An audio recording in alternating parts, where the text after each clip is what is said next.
In this video, I'm going to teach you how to change WordPress favicon.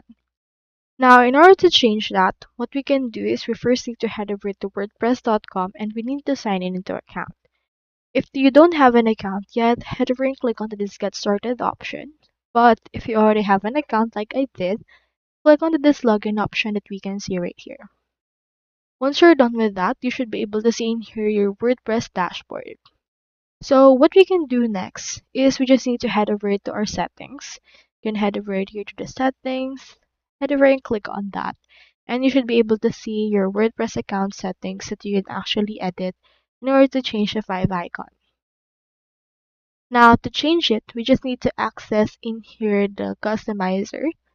So you can actually edit some site icons. You can find it right here. So this is our site icon and this is actually the favicon. If you want to change it, like for example, let's try to change it. You can head over and then click onto this button right there. And then upload in here a picture that you want. You can either upload files or choose one from your media library. I'll just choose in here this one and click onto the set as site icon. Now in here, this will be the preview of what it will look like as a favicon. You can proceed to edit this and crop it as you want. Once you're done, click onto this crop image. And after that, it will actually set this as our favicon right here.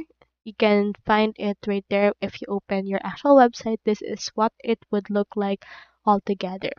So you can also change it or remove it if you would want, but make sure that it should be square and at least around 512 by 512 pixels as indicated by WordPress.